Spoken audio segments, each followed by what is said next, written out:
अब ना रहेगा झूठ का बोलबाला। हम करेंगे हर झूठ पर प्रहार। हम उठाएंगे भ्रष्टाचारियों के खिलाफ आवाज। हम करेंगे भ्रष्टाचारियों को बेनकाब। एडवोकेट चैम्बर आपको दिखाएगा हर स्टोरी की रियल स्टोरी। इतिहास में स्वर्ण अक्षरों से लिखी कहानी, जलालाबाद परशुराम की जन्म निशानी, मुगल राज्य का रहा शासन यहाँ, बहादुरगंज शाहजहां की निशानी, अमर बलिदानियों की जन्मभूमि, अंकित रक्त वीरता की कहानी, ऋषि मुनियों की तप भूमि, पावन ढाई घाट की जुबानी, जनपद शाहजहांपुर शोध का विषय रहा है, जनपद शाहजहांपुर शोध का विषय रहा है। मैं आज बात करूंगा जनपद शाहजहांपुर, शहीदों की नगरी, कलाकारों की नगरी से जानी जाती है।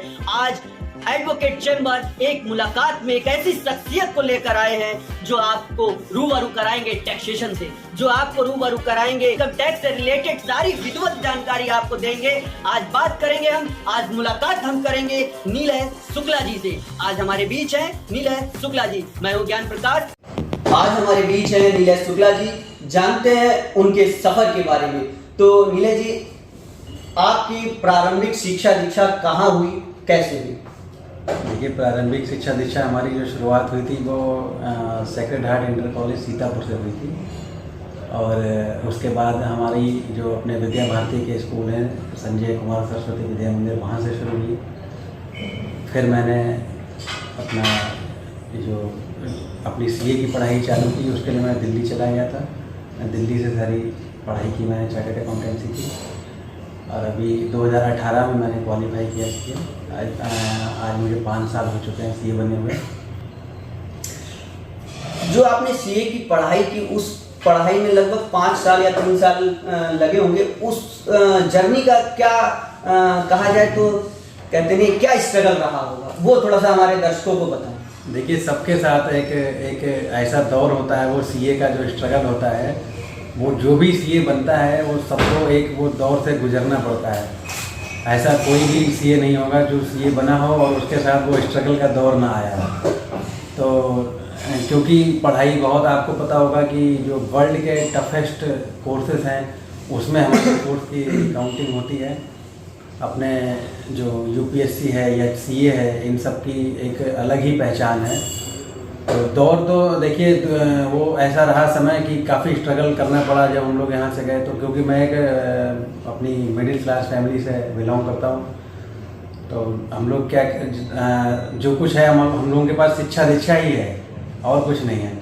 तो हमारे पिताजी हमारे बेसिक के टीचर हैं, अपने जूनियर हाई स्कूल अपने यहीं चांदापुर के पास में पोस्टिंग है।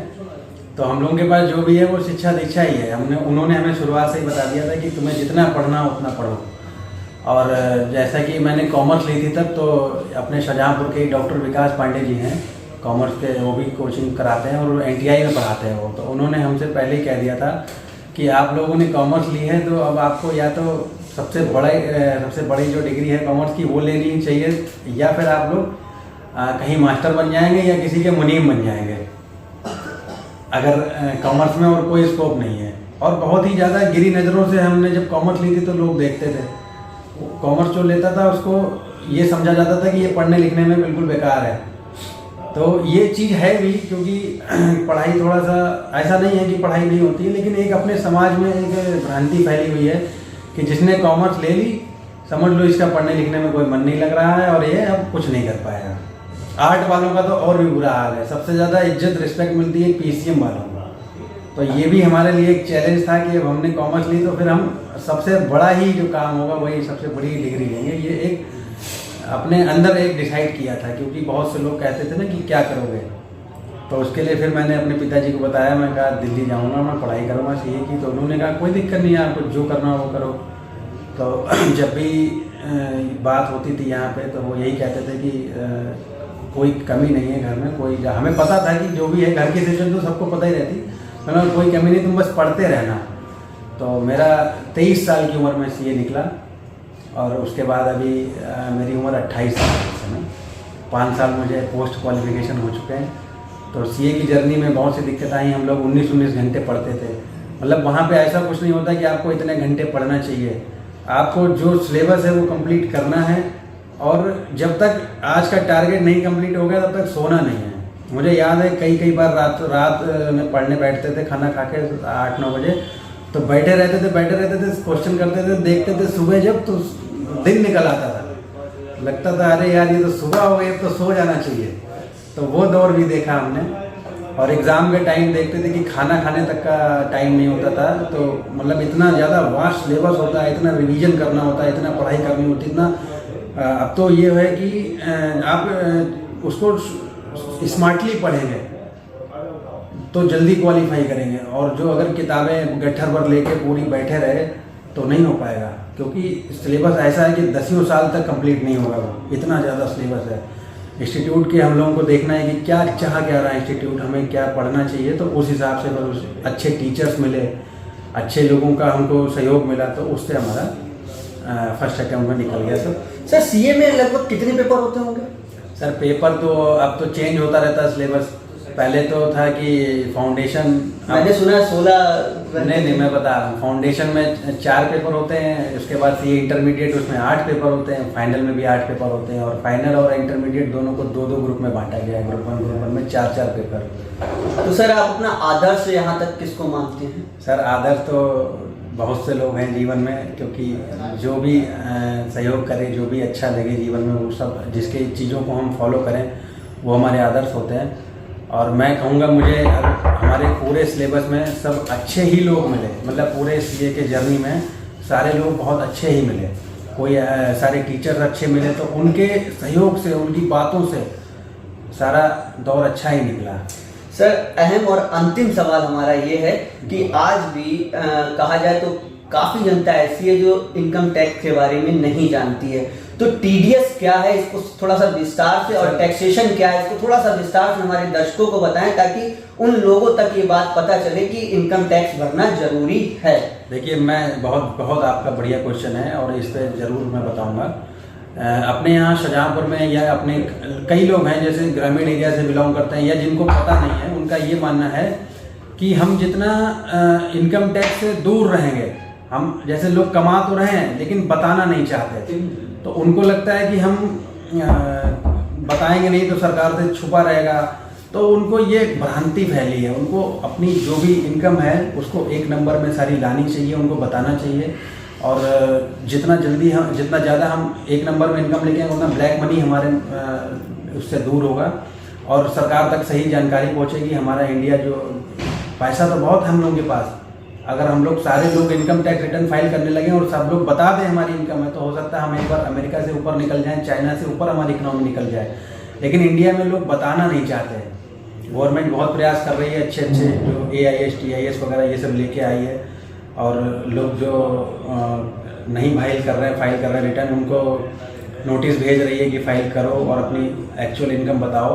और बात रही है आपकी TDS की, तो TDS जो है वो उसको टैक्स डिडक्टेड एट सोर्स कहते हैं। इसके लिए सरकार ने ये एक, जैसे होता क्या था कि सपोज करो मैंने आपको कोई आप हमारे यहाँ एम्प्लॉई हैं, तो मैंने आपको सपोज करो 10 लाख रुपए सैलरी दी पूरे साल में, तो आप उसको 10 लाख रुपए इनकम टैक्स को बताएंगे कि नहीं बताएंगे, तो ये वाला सिस्टम खत्म हो गया। सरकार ने कहा कि आपने 10 लाख रुपए दिए, आप मेरे ऊपर जिम्मेदारी डाल दी कि हम आपको 10 लाख रुपए दे रहे हैं, हम सरकार को पहले ही टैक्स काट के दे देंगे, हो सकता है आप बाद में ना दें। तो TDS मतलब टैक्स डिडक्टेड एट सोर्स, जहाँ से सोर्स से इनकम जनरेट हुई उसी सोर्स पे ही पैसा कट गया, डिडक्ट हो गया, तो उसको कहते हैं। तो आप अपनी ITR फाइल करेंगे जब 1 साल बाद, तो आप अपनी पूरी डिटेल बताएंगे कि हमने इतनी इनकम यहाँ से, इतनी इनकम यहाँ से जनरेट की, और जो आपका TDS कटा होगा वो आपके 26 ईयर में क्लियर होगा।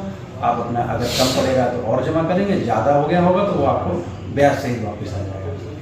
सर जो हमारे नवयुवक लोग हैं और व्यक्ति विशेष से लोग, और साथ ही हमारे युवा साथी हैं जो CA की तैयारी कर रहे हैं, उनके लिए आप क्या मैसेज देंगे?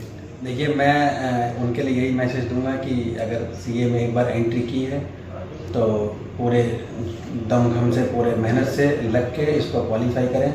और इंडिया का सबसे बढ़िया कोर्स, इवन वर्ल्ड का सबसे रिकॉग्निशन वाला कोर्स है, हमारी समाज में उससे रिस्पेक्ट मिलती है। और जैसा कि आपको याद होगा, मोदी जी ने 2017 में 1 जुलाई 2017 को जो कॉन्फ्रेंस हुई थी दिल्ली में, उसमें बताया भी था कि जो सीए का सिग्नेचर है वो प्रधानमंत्री के भी सिग्नेचर से ज़्यादा उसकी वैल्यू है।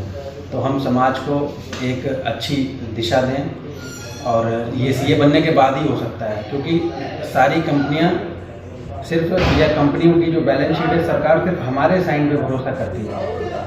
अगर हम उस पर साइन नहीं करेंगे तो इन्वेस्टर उस कंपनी में इन्वेस्ट नहीं करेंगे। अगर हम अपनी रिपोर्ट गलत देंगे तो इन्वेस्टर उसमें इन्वेस्ट नहीं करेंगे, या गलत होते हुए भी आंखें बंद कर लेंगे तो वो भी दिक्कत है। जैसे कई बार हो चुका है, तो ऐसा ना हो उसके लिए अच्छे समाज में रेपुटेटेड सीए जाएँ और अच्छे लोगों का यहाँ पे स्वागत भी है, इंस्टीट्यूट भी स्वागत करता है, उन्हें सीए बनाता है। तो मैं यही चाहूँगा कि वो पूरी मेहनत से, शिद्दत से लगें, और बहुत अच्छा कोर्स है। और मैं खुद भी जो बच्चे यहाँ शाहजहाँपुर के हैं उनको पढ़ाता भी हूँ, मतलब जो पढ़ाना इन द सेंस कि रेगुलर तो नहीं, किसी को कोई डाउट है या कोई कुछ पूछना चाह रहा है या किसी को कोई हेल्प चाहिए तो वो मेरे पास आ सकता है। मैंने एसएस कॉलेज में हमारी सेमिनार होती है, जीएफ कॉलेज में हमारी सेमिनार होती है सीए से रिलेटेड। उन बच्चों को सबको पता है कि नीलेश शुक्ला जी जो हैं वो पढ़ाते भी हैं और उनको हेल्प भी करते हैं। तो कोई भी, मैंने बताया, जैसे कोई भी बच्चा कुछ पूछना चाहता है या कुछ चाहता है तो वो हमारे पास आ सकता है, उसको फ्री ऑफ कॉस्ट हम एडवाइस करते हैं और बताते हैं। तो अभी तक आप सुन रहे थे नीलेश शुक्ला जी को। इन्होंने बताया कि किस तरीके से सीए की जर्नी इन्होंने की और टीडीएस के बारे में और टैक्सेशन के बारे में। मैं अपने दर्शकों को एक बात बताना चाहूँगा, ये मेरा अब तक का 9 साल की लाइफ में पहला इत्तेफाक है कि आज सीए साहब भी एक प्राइमरी बेसिक के टीचर के बेटे हैं और आपके एंकर भी एक बेसिक के टीचर के बेटे हैं।